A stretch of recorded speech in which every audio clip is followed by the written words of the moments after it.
وقتل النفس التي حرم الله الا بالحق، اور تم اس جان کو قتل نہ کرنا جسے قتل کرنا اللہ نے حرام کر دیا ہے، مگر اس صورت میں اس کا قتل کیا جانا برحق ہو سکتا ہے جب وہ کسی قصدن مومن کو قتل کرے، یا پھر وہ شادی شدہ اور بدکاری کرے، یا پھر وہ دین اسلام کو چھوڑ دے، یا پھر وہ دین اسلام سے مرتد ہو جائے، یا پھر وہ دین اسلام سے منہ موڑ لے۔ وَأَكْلُ الرِّبَا، اور سود کھانا،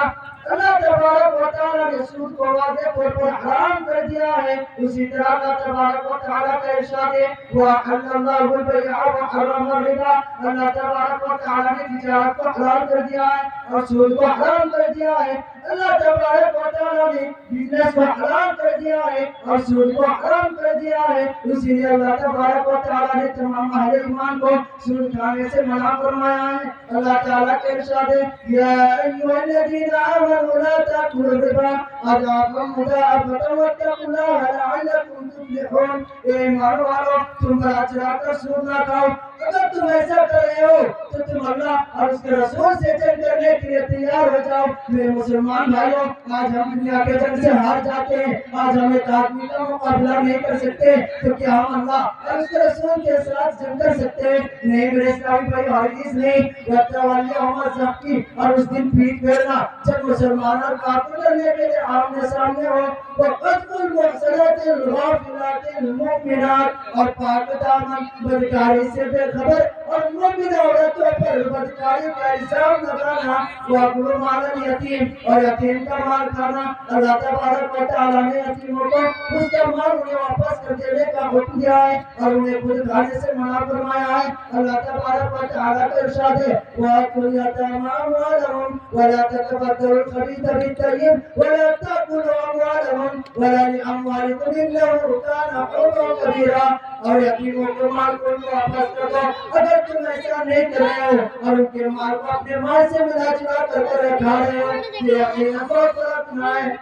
آئیے اب ہم گناہوں کا تفصیلی تذکرہ کرتے ہیں کہ اللہ کے ساتھ شرک کرنا کیا ہے۔ اللہ تبارک و تعالیٰ کے ساتھ شرک کرنے سے مراد یہ ہے کہ کوئی شخص اللہ کی ربوبیت میں کسی کو اس کا شریک بنائے، یعنی وہ عقیدہ رکھے کہ اللہ تعالیٰ کائنات کو پیدا کرنے میں یا اس کا نظام چلانے میں یا مخلوقات کو رزق دینے میں یا عزت و ذلت یا موت و حیات کے اختیارات میں کوئی اس کا شریک ہے۔ اسی طرح اللہ تبارک و تعالیٰ کے ساتھ شرک کرنے سے مراد یہ بھی ہے کہ کوئی شخص اللہ کی عبادت میں کسی کو اس کا شریک بنائے، یعنی وہ عقیدہ رکھے کہ اللہ تعالیٰ کی عبادت میں کسی کو اس کا شریک بنایا جا سکتا ہے، چاہے کوئی پتھر ہو یا انسان، سورج ہو یا چاند، نبی ہو یا ولی، فرشتہ ہو یا جن، جیسا کہ بہت سارے لوگ اللہ کے علاوہ کسی اور کے سامنے کو سجود کرتے ہیں اور عقیدت و محبت کے ساتھ کسی اور کے سامنے جھکتے اور اس کی قدم بوسی کرتے ہیں، یہ بھی شرک ہے۔ یا اللہ کے علاوہ کسی اور کے نام پر نذر و نیاز پیش کرتے ہیں، یہ بھی شرک ہے۔ یا اللہ کے علاوہ کسی اور کے نام پر جانور ذبح کرتے ہیں،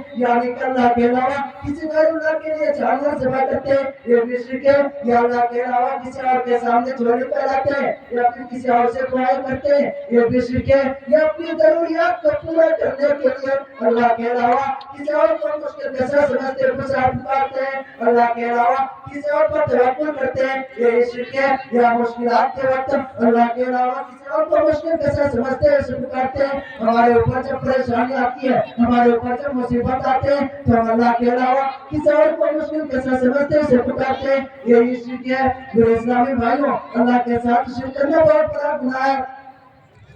اور اللہ تعالیٰ کے ساتھ شرک کرنے سے مراد یہ بھی ہے، اللہ تبارک و تعالیٰ قرآن مجید کے اندر کہتے ہیں ان اللہ لا یغفر ان یشرک بہ ویغفر ما دون ذلک لمن یشاء ومن یشرک باللہ فقد ضل ضلالا بعیدا، بے شک اللہ تعالیٰ کے ساتھ جو شرک کرتا ہے اللہ تعالیٰ نے اس پر جنت حرام کر دی ہے اور اس کا ٹھکانہ جہنم ہی ہے اور ظالموں کے لیے کوئی مددگار نہ ہوں گے۔ اسی طرح اللہ تبارک و تعالیٰ اور ایک آیت میں ارشاد فرماتے ہیں انه من يشرك بالله فقد حرم الله عليه الجنة ومأواه النار وما للظالمين من انصار۔ اللہ کے ساتھ جو شرک کرتا ہے اللہ تعالیٰ نے اس پر جنت حرام کر دی ہے اور اس کا ٹھکانہ جہنمی ہے اور ظالموں کے لیے کوئی مددگار نہیں۔ اب کہتے ہیں کہ کوئی بھی عبادت کر اللہ کے لیے سر انجام دینا شرک اکبر ہے اور یہ ایسا گناہ ہے کہ اگر ایک مشرک اس سے سچی توبہ نہ کرے اور اس کی موت شرک عقیدہ پر ہو جائے تو اللہ تعالیٰ اس کو اس گناہ کو معاف نہیں کرتا اور اس کی جہنم میں ٹھکانہ ہوگی۔ اور میں اس شاید کے ساتھ اپنی تقریر کو ختم کروں گا۔ اس کے در پہ سکون ہے، کس کے؟ اللہ کے در پہ۔ اس کے در پہ سکون ہے، اس کی عبادت میں نور ہے۔ جو جھک گیا اللہ کے سجدے میں، جو جھک گیا اللہ کے سجدے میں، اسے کچھ نہ کچھ ضرور ملتا ہے۔ واقعی